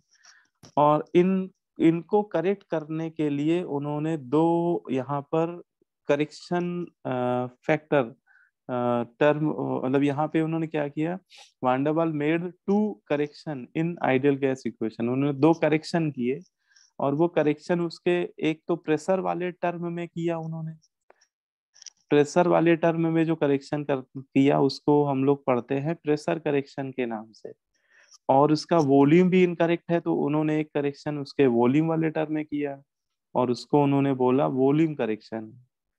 तो वांडावाल में 2 करेक्शन किए, है ना। और उसके प्रेशर के टर्म में जो करेक्शन किया उसको बोलेंगे प्रेशर करेक्शन, और वॉल्यूम के टर्म में जो करेक्शन किया उसको हम लोग बोल रहे हैं वॉल्यूम करेक्शन। ठीक है, अब ये प्रेशर करेक्शन कैसे किया, किस बेसिस पे इसको करेक्ट किया, तो वो समझने की कोशिश करना है हम लोग को। तो देखो पहले हम लोग पढ़ेंगे प्रेशर करेक्शन के बारे में, ठीक है। तो पहली बात तो ये पता होनी चाहिए कि गैसों का जो प्रेशर होता है वो किस वजह से डेवलप होता है।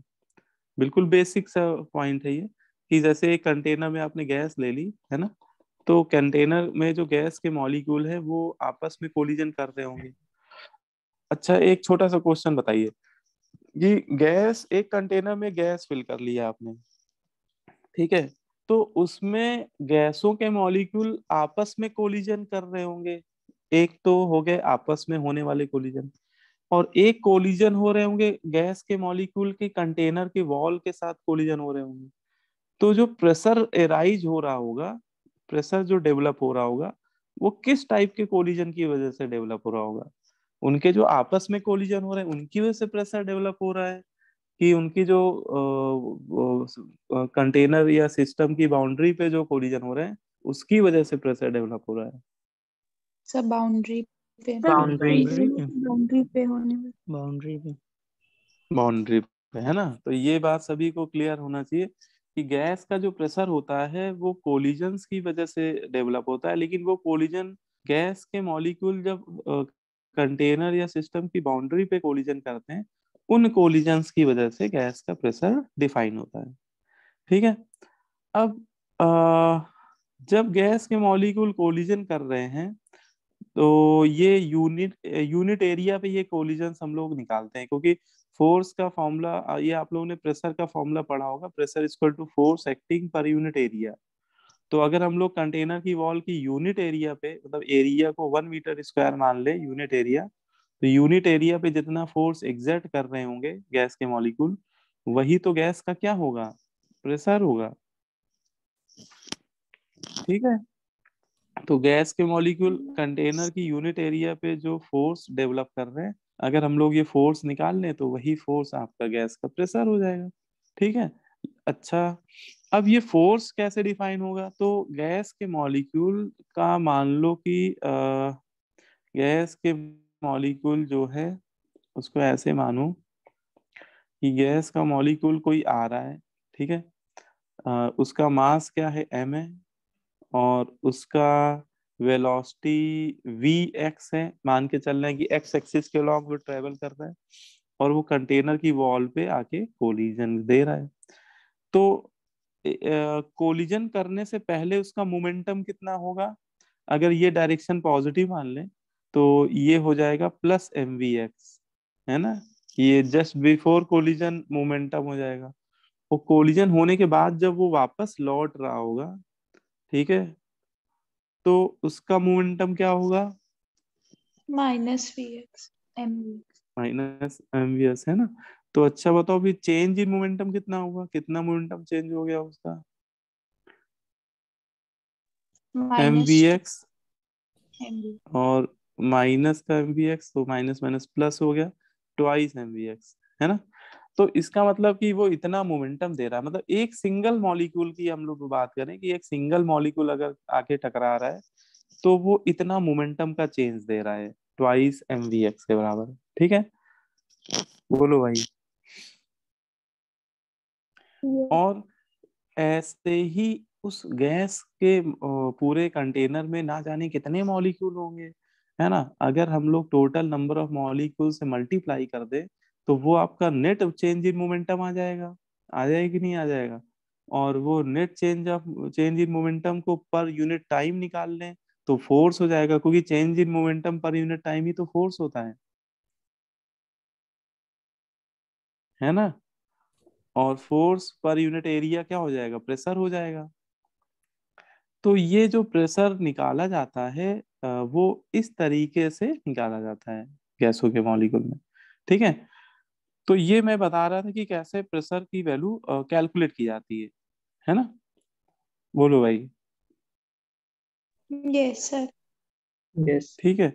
अच्छा, और आइडियल गैस में हम लोग ये मानते हैं कि कोई एक गैस मॉलिक्यूल किसी दूसरे मॉलिक्यूल को ना तो अट्रैक्ट कर रहा है ना रिपल कर रहा है। इसका मतलब जब ये कोलिजन करने जा रहा होगा जस्ट कोलिजन की वॉल पे, तो जो भी उसकी वेलोसिटी है, जितनी भी वेलोसिटी से दौड़ रहा है ना, वो 100% उसी वेलोसिटी से टकराएगा जाके, है ना? मान लो वो 10 मीटर पर सेकेंड से दौड़ रहा है तो एग्जैक्टली वो 10 मीटर पर सेकेंड से ही कोलिजन करेगा। ठीक है। मतलब उसकी वेलोसिटी में कोई भी चेंज नहीं आएगा जब वो कोलिजन करने जा रहा होगा, और अपना 100% कोलिजन 100% वेलोसिटी से वो कोलाइड करेगा कंटेनर की वॉल पे। ठीक है। और ऐसा करके आप जो प्रेशर निकालोगे उस प्रेशर को मैंने मान लिया कि वो प्रेशर क्या है? आइडियल प्रेशर है ना? इसको पूरा नेट प्रेशर जो आपने निकाला वो कुछ है आइडियल प्रेशर। तो ये आइडियल कंडीशन पे ऐसे प्रेशर निकाला जाता है। लेकिन जो रियलिटी है उसको भी समझने की कोशिश करते हैं।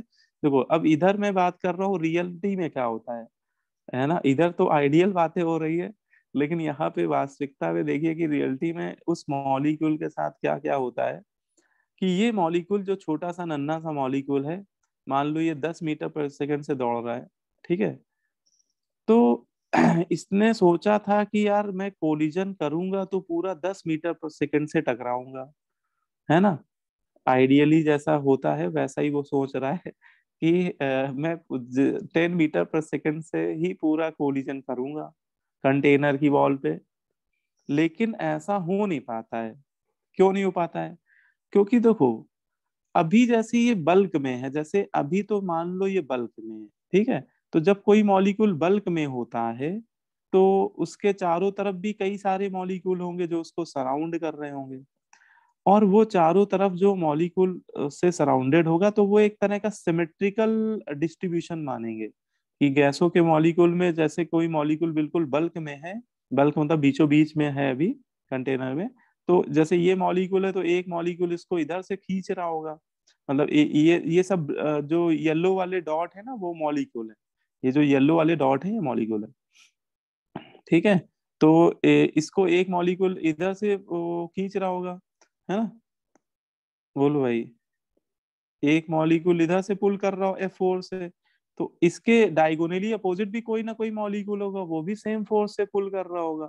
और ये दोनों मॉलिक्यूल अगर ये सिमेट्रिकली अरेंज है, मॉलिक्यूल इक्वल डिस्टेंस पे है, तो ये दोनों फोर्स क्या होंगे? बराबर होंगे। तो ये दोनों एक दूसरे को क्या कर देंगे? कैंसिल भी कर रहे होंगे। जैसे मान लो कि इधर एक मॉलिक्यूल है तो ये F फोर्स लगा रहा है, तो इधर भी एक F फोर्स लगा रहा है।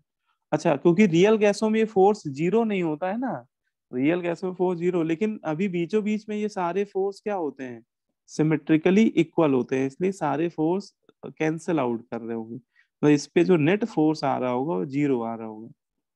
तो अभी तो ठीक है, लेकिन जैसे जैसे ये कंटेनर के वॉल के नजदीक जा रहा होगा तो ये जो सिमेट्रिकल ये जो हम लोग डिस्ट्रीब्यूशन देख रहे थे गैसों के मॉलिक्यूल का, जो कि सिमेट्रिकल दिख रहा था, इट बिकम्स अनसिमेट्रिकल जब वो कंटेनर की वॉल के बिल्कुल नजदीक आ जाएगा।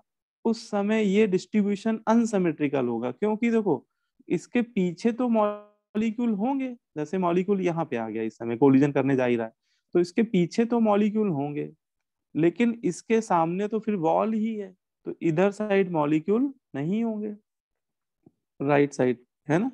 बोलो भाई। Yes yes sir. सर। है ना, कि जैसे कंटेनर की वॉल के नजदीक जा रहा है तो ये जो डिस्ट्रीब्यूशन हम लोग देख रहे हैं ये अभी तो हमें सिमेट्रिकल दिख रहा है, लेकिन इट बिकम्स अनसिमेट्रिकल जब ये कंटेनर के वॉल के नजदीक पहुंच जाएगा, तो ये डिस्ट्रीब्यूशन अनसिमेट्रिकल हो जाएगा। जैसे ये कंटेनर की वॉल है और ये मॉलिक्यूल इस समय यहाँ पे आ गया है, ठीक है। तो इसके पीछे जो मॉलिक्यूल होंगे वो तो सब होंगे ही होंगे, है ना। और ये इसको पकड़ के खींच रहा है, कोई इसका पैर पकड़ के खींच रहा है, कोई हाथ पकड़ के खींच रहा है, कोई टांग पकड़ के खींच रहा है, इस तरह से। तो इन सभी मॉलिक्यूल का जो नेट फोर्स होगा वो जीरो नहीं हो पा रहा होगा, क्योंकि उसके सामने तो वॉल ही है, इधर साइड मॉलिक्यूल नहीं है। बात समझ में आ रही है? गैस तो कंटेनर के अंदर है ना, तो इसका मतलब इस पे एक नेट फोर्स लगने लगेगा और वो नेट फोर्स नॉन जीरो होगा। और ये इसकी वेलोसिटी वेक्टर के क्या होगा? अपोजिट डायरेक्शन में होगा, है ना, क्योंकि वो जा तो सीधे रहा है प्लस एक्स एक्सिस के लॉन्ग, और वो फोर्स लग रहा है माइनस एक्स एक्सिस के लॉन्ग। तो फोर्स जब भी वेलोसिटी वेक्टर के 180 डिग्री पे होता है तो फोर्स उसको क्या करेगा? रिटार्ड करेगा कि एक्सेलरेट कर देगा? रिटार्ड। रिटार्ड। रिटायर्ड कर देगा, ठीक है।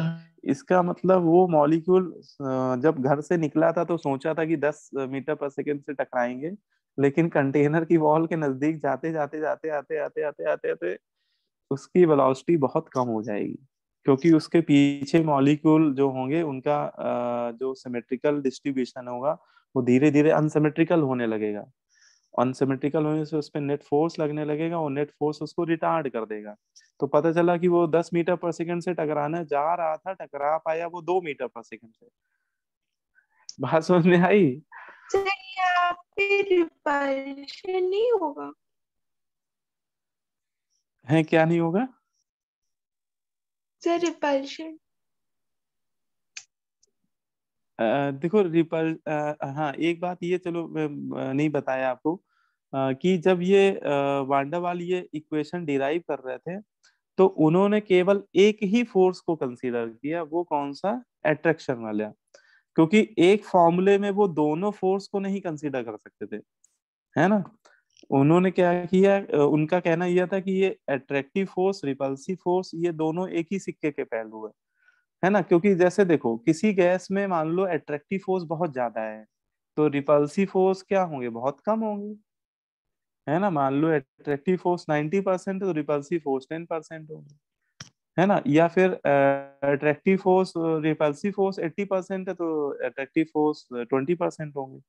तो उन्होंने अपने इस डेरिवेशन में केवल एक ही फोर्स को रिप्रेजेंट करने के लिए उन्होंने टर्म यूज किया और उसको अभी पढ़ेंगे, उसको वांडरवाल कोफिशिएंट ए बोलते हैं। वांडरवाल कोफी ये जो आपने अभी फॉर्मूला देखा ना, ये जो ए है ये एक्चुअली अट्रैक्टिव फोर्स के मैग्नीट्यूड को रिप्रेजेंट करता है। और ए की वैल्यू जितनी ज्यादा होगी उतने अट्रैक्टिव फोर्स स्ट्रॉन्गर होंगे, और ए की वैल्यू जितनी कम होगी, है ना, नहीं भी उतनी रिपल्सिव फोर्स। अट्रैक्टिव फोर्स उतना ही वीक होगा ना सर?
चलता भी बेटा।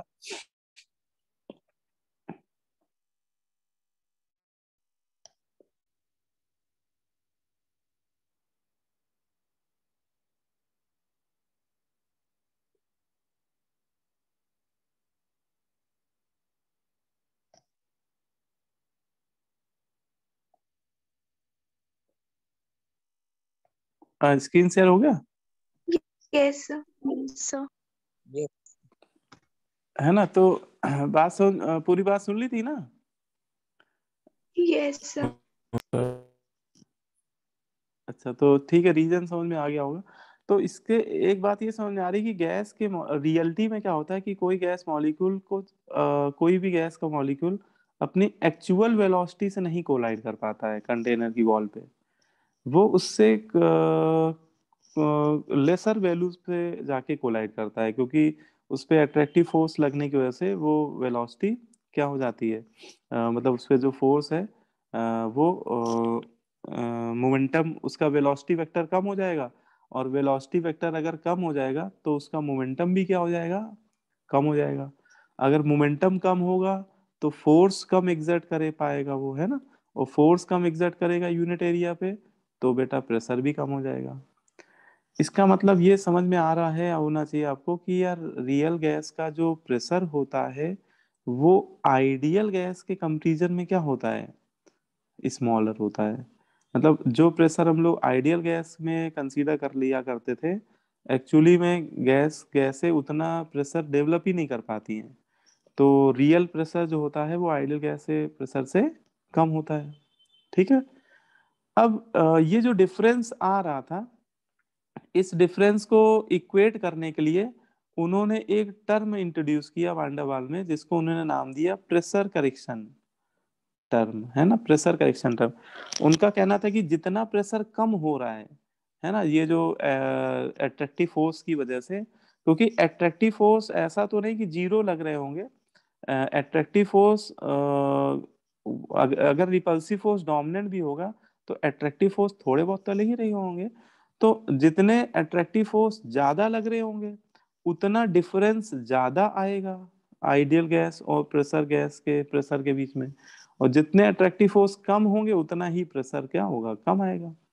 तो ओवरऑल जो भी प्रेशर का चेंज है, अगर उससे हम लोग जो भी डेल्टा पी प्रेशर का चेंज है, अगर वो हम लोग ऐड कर दे रियल प्रेशर में, क्योंकि रियल प्रेशर की वैल्यू कम है ना आइडियल प्रेशर से, तो जो कम वाली वैल्यू उसमें ऐड कर दे तो वो किसके बराबर हो जाएगी, आइडियल प्रेशर के बराबर हो जाएगी। ठीक है, तो उन्होंने आइडियल प्रेशर को क्या लिख दिया, real pressure plus delta P. अब वो डेल्टा पी जो उन्होंने बताया, जो करेक्शन प्रेशर करेक्शन टर्म जो था, वो उन्होंने कुछ एक्सपेरिमेंटल बेस ऑब्जर्वेशन थे उनके, तो उनका कहना था कि ये जो प्रेशर का करेक्शन होता है रियल गैसों में, प्रेशर का जो डिक्रीमेंट होता है वो गैस की मोलर डेंसिटी के स्क्वायर के क्या होता है, डायरेक्टली प्रोपोर्शनल होता है। ये उनका एक्सपेरिमेंटल रिजल्ट था कि प्रेशर के जो करेक्शन आता है रियल गैसों में वो उनकी मोलर डेंसिटी के स्क्वायर के क्या होता है, प्रोपोर्शनल होता है ना। और मोलर मोलर की डेंसिटी मतलब एक मोल गैस की डेंसिटी हो जाएगी, तो उसको हम लोग लिख देंगे मोल्स अपॉन वॉल्यूम।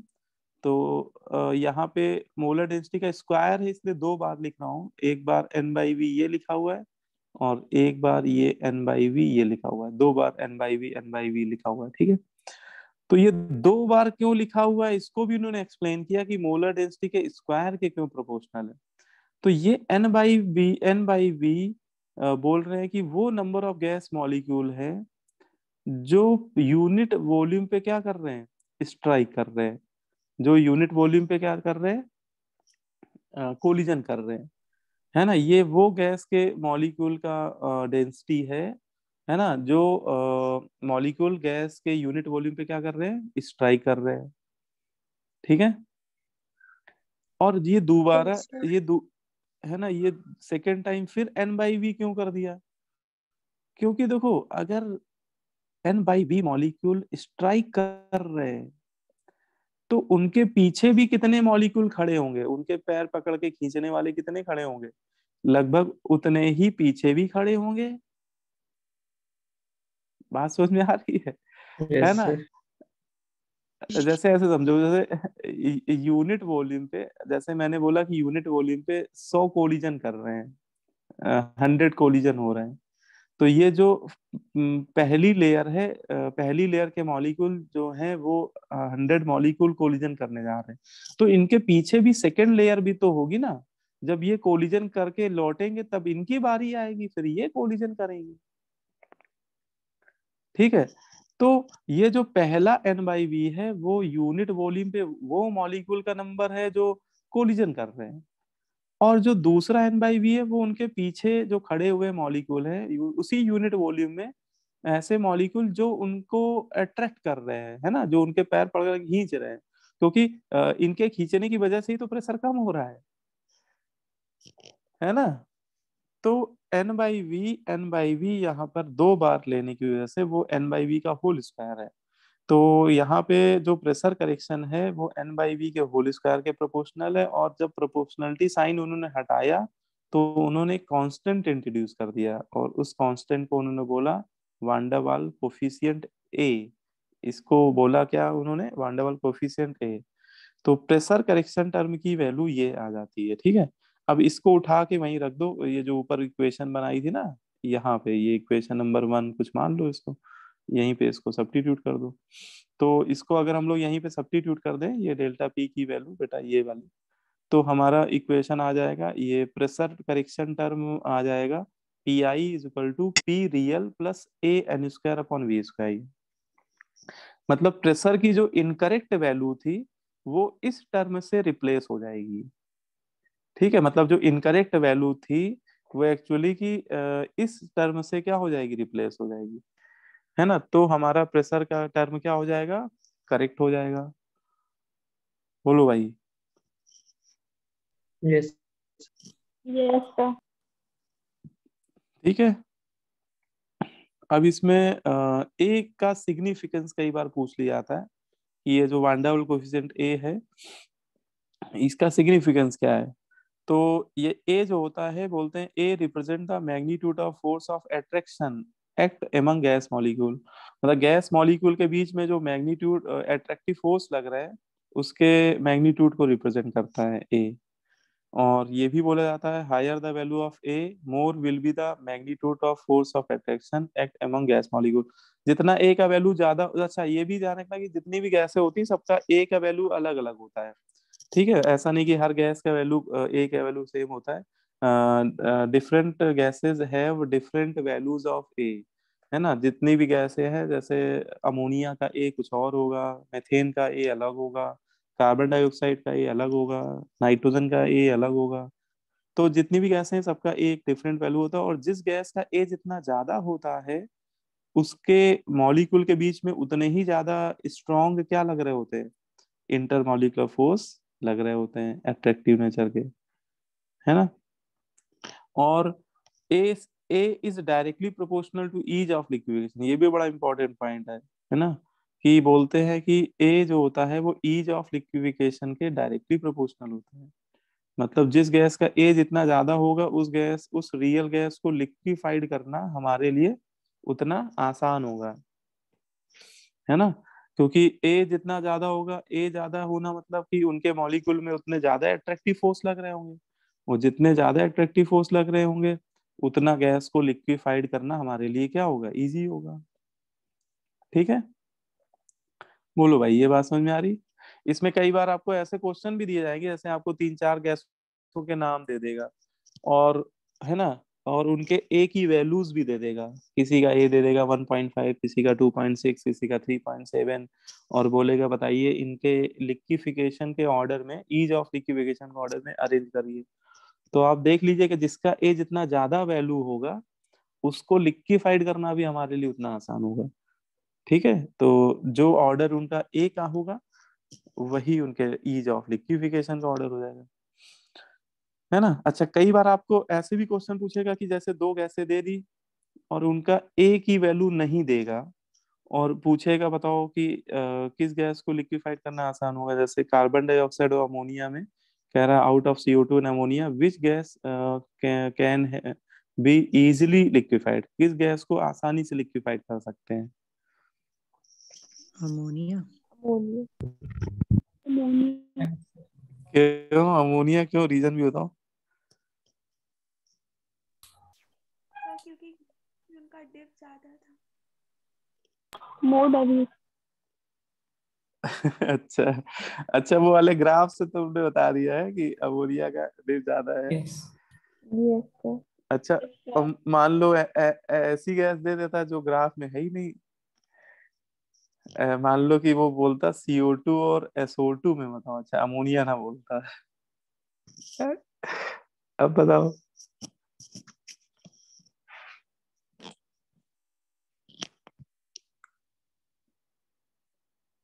तो देखो उसमें बता सकते हैं, बहुत सिंपल है। देखो वो तो चलो ग्राफ आपको अगर याद है तो बहुत अच्छी बात है ना, कई बार ग्राफ से आइडिया लग जाता है।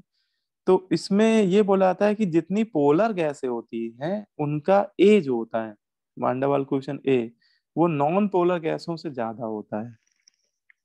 पोलर गैसों का ए नॉन पोलर गैसों से ज्यादा होता है। क्यों ज्यादा होता है, ये हम लोग पढ़ चुके हैं केमिकल बॉन्डिंग में, कि अगर कोई भैया गैस पोलर है, अगर कोई गैस क्या है, पोलर है, तो उसके पास क्या होगा, डाइपोल मूवमेंट होगा, उसके पास परमानेंट क्या होगा, डाइपोल मूवमेंट होगा। और दो दो पोलर मॉलिक्यूल के बीच में कैसे फोर्स लग रहे होंगे, डाइपोल डाइपोल टाइप के लग रहे होंगे, है कि नहीं, yes sir. Dipole dipole type के। और अगर मान लो एक गैस नॉन पोलर है, तो नॉन पोलर गैस के मॉलिक्यूल के बीच में कैसे इंटरमॉलिक्यूलर फोर्स होंगे, इंड्यूस डाइपोल, है ना, आईडीपी आईडीपी टाइप के लग रहे होंगे। आईडीपी आईडीपी आईसी को लेंदन फोर्स भी हो सकते हैं। और ये हम लोग पढ़ ही चुके हैं कि डाइपोल डाइपोल फोर्स का मैग्नीट्यूड आईडीपी आईडीपी से ज्यादा होता है। है ना। Yes. तो इसका मतलब पोलर गैस के मॉलिक्यूल के बीच में लगने वाला फोर्स ज्यादा होगा, एट्रैक्टिव फोर्स, है ना ये, है ना। तो ये चीज भी हमें थोड़ा लॉजिक पता होना चाहिए। जैसे यहाँ पे वो दिखाया गया कि कार्बन डाइऑक्साइड नॉन पोलर है, क्योंकि इसमें म्यू म्यू कैंसिल हो रहा है, इसका डाइपोल मोमेंट 0 आ रहा है। और अमोनिया एक पोलर गैस है, क्योंकि इसका dipole moment mu mu mu add कर हो जाएगा तो वो नॉन जीरो आएगा। ठीक है।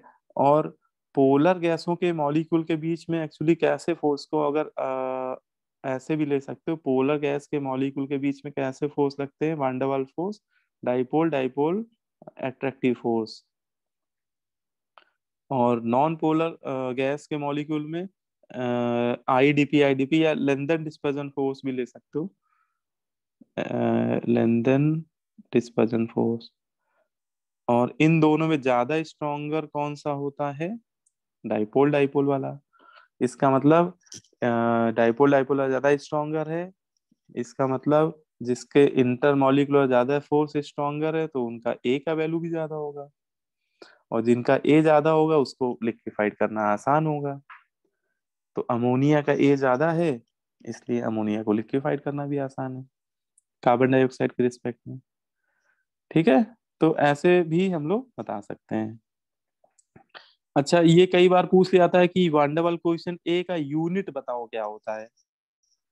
ठीक है, तो उसमें यूनिट तो आप सिंपली बता सकते हो कि इसका जो पहला ब्रैकेट है, अभी जो मैंने प्रेशर करेक्शन टर्म किया है, ये वाला प्रेशर करेक्शन टर्म, इसी को पकड़ लो आप लोग।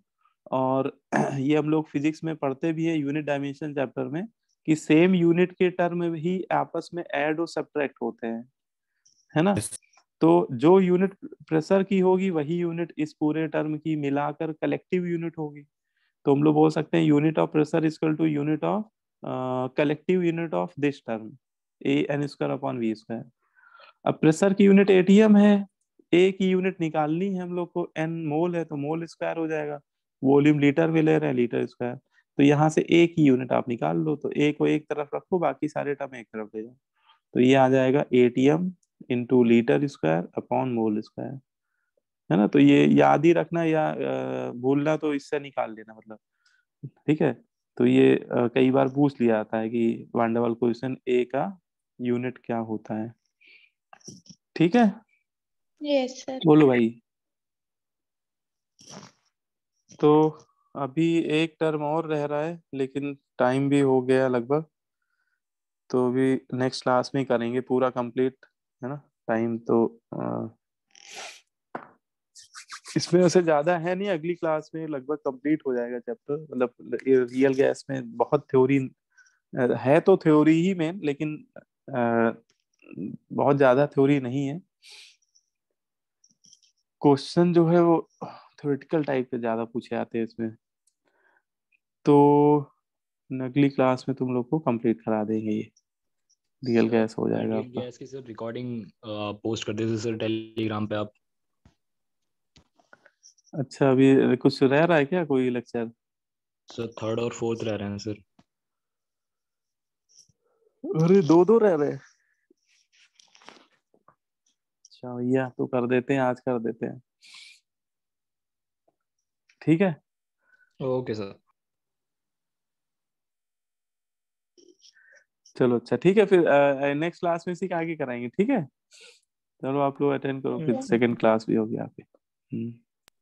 Thank you sir. Thank you. Thank okay you बेटा। Sir. Thank you sir. Okay बेटा, बाय बेटा।